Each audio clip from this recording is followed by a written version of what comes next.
بصوا جمالها، بصوا تحفة ازاي، بصوا شكلها خطير ازاي، تتاكل والله كده بالمعلقة، مش محتاجة اي حاجة جنبها. بس احنا هنعمل جنبها شوية ملوخية وشوية رز بشعرية. بصوا الملوخية خطيرة ازاي. انا مقتنعة ان انا احسن واحدة في الدنيا بتعمل ملوخية، ومش بشهادة كل الناس اللي دوها مني على فكرة.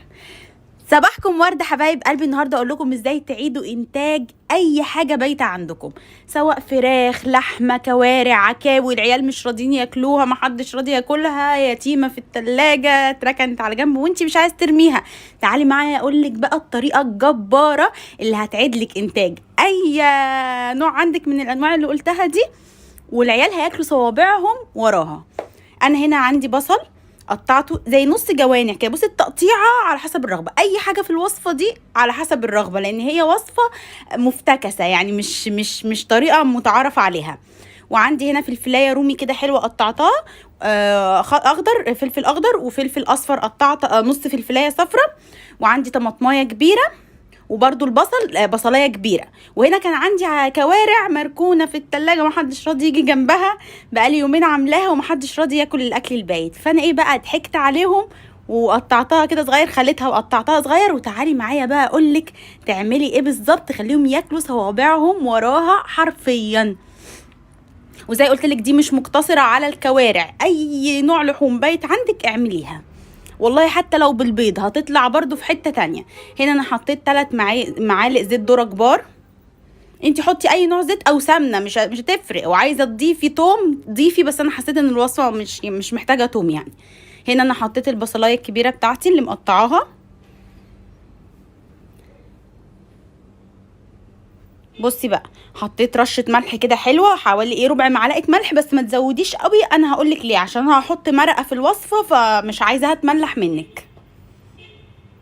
رشة كده حلوة ورشة فلفل اسمر.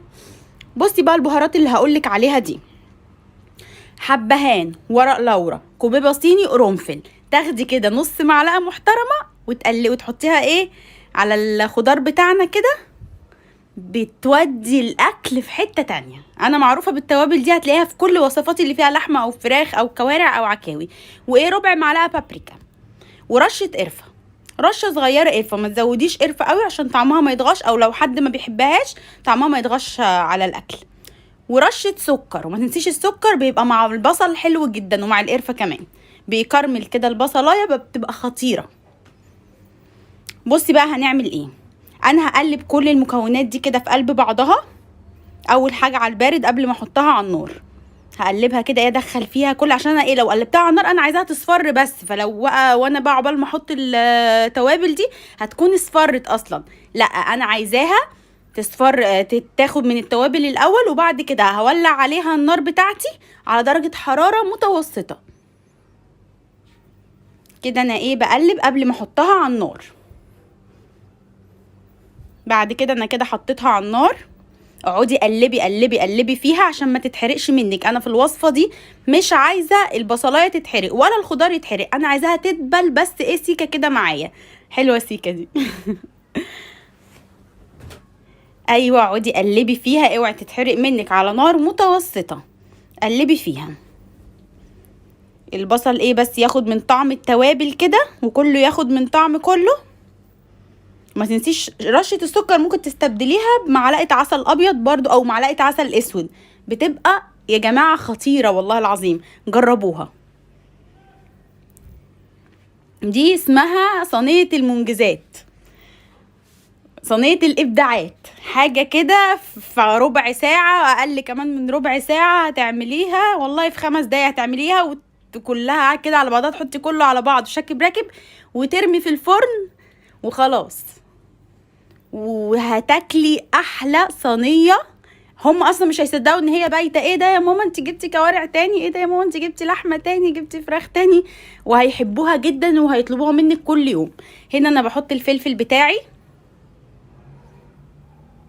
كل حاجة اختياري زي ما قلتلك، عشان هي وصفة مفتكسة يعني مش حاجة كده، فكل حاجة اختياري. تقطيعة الفلفل اختياري، تقطيعة البصل اختياري، عايزة تزودي توم زودي.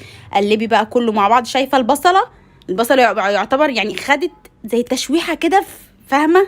بسيطة جدا يعني. انا قعدت اقلب فيها حوالي 3-4 دقايق كده على النار، وحطيت الفلفل بتاعي، وهنا هحط الطماطمايه الكبيره بتاعتي اللي انا مقطعاها.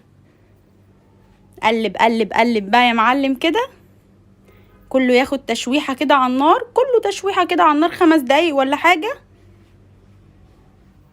انا عايزاهم ايه يتبلوا، لان الكوارع عندي مستويه، فايه عشان لما احطها كلها كده في الفرن يبقى ايه. هنا بقى انا هحط الكوارع بتاعتي، قطع الكوارع اللي انا خلياها ومقطعاها برضو على حسب الرغبه التقطيعه.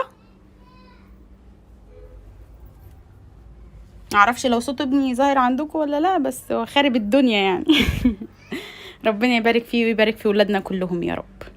قلبي بقى، قلبي خضارك كده مع الكوارع بتاعتك دقيقتين بالظبط، دقيقتين بالظبط على النار. انا مش عايزه الحاجه تاخد سوا زياده، واطفي عليها وسيبيها. هنا بقى انا عملت ايه، كوبايه ميه سخنه دوبت فيها مرقه خضار، اي مرقه عندك. لو عندك شوربه ماشي خدي كوبايه منها، بس انا ما كانش عندي فايه، فدوبت كده مرقه خضار في الكوبايه بتاعتي، وهنزل على الوصفه بتاعتنا بيها بالظبط كده.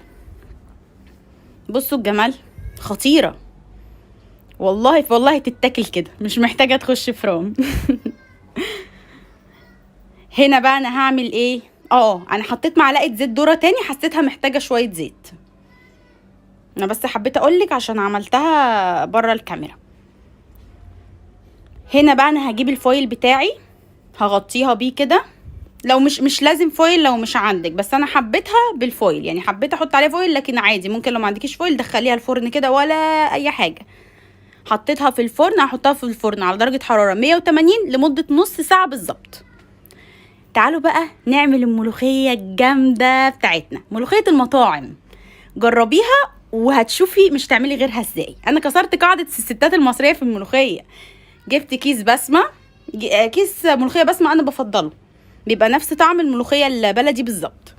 قعدت اقلب فيها كده على النار، على نار متوسطه برضو، عشان لو فيها اي تلج اي حاجه، عشان هي برضو ايه مجمده، كل حاجه تسيح مع بعضها.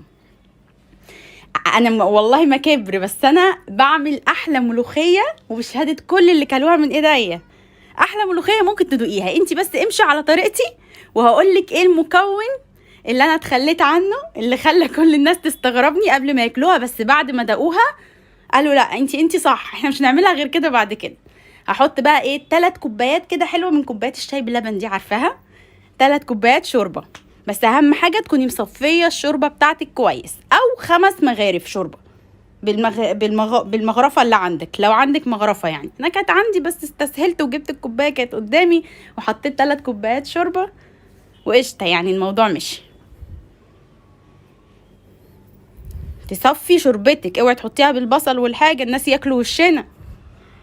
وقلب قلب قلب كده يا معلم، ما تخافيش مش هترقد تحت، قلبي ولا يهمك ولا يهمك اي حاجه، هتطلع معاكي احلى ملوخيه ممكن تدوقيها وممكن تعمليها. هسيبها كده على النار 5 دقايق عقبال ايه ما نروح نعمل الطشه مع بعض. 3 معالق بقى سمنه كده حلوين، وانزلي عليهم بحوالي 7-8 فصوص توم، دقيهم كده كويس، وايه وحطيهم في السمنه بتاعتك، وقلب يا معلم، قلبي قلبي. بصي بقى التومه بتاعتك، انا ما ينفعش التومه تحمر او تبقى بني، حتى التومه تصفر بس، فهي يا دوبك دقيقه على النار، دقيقتين بالكتير، هي مجرد ما تصفر اطفي عليها على طول. المكون بقى اللي انا اتخليت عنه الكزبره يا جماعه، ايوه اتخليت عن الكزبره. انا عارفه ان ستات مصر هيقوموا عليا دلوقتي، بس على فكره المطاعم الكبيره مش عارفه ينفع اقول اسامي ولا لا، بس اللي احنا بناكل من عندهم الملوخيه والورق العنب والكلام ده ما بيعملوهاش بكزبره. الكزبره في وجهه نظري بتمرر الملوخيه. هنا بقى حطيت حته تومه نيه كده على الملوخيه، بتودي الملوخيه في حته ثانيه، والطشه الجميله، وسيبيها بقى دقيقتين كده تغلي مع بعضها. يا خرابي على الجمال، يا خرابي، لو في ريم كده عينيه. ودوقي احلى طبق ملوخيه ممكن تعمليه في حياتك، جربوها وما تبقيش بخيله، وتعالي قولي لي لو عجبتك، لو ما عجبتكيش خلاص ما تقوليليش في الكومنتات.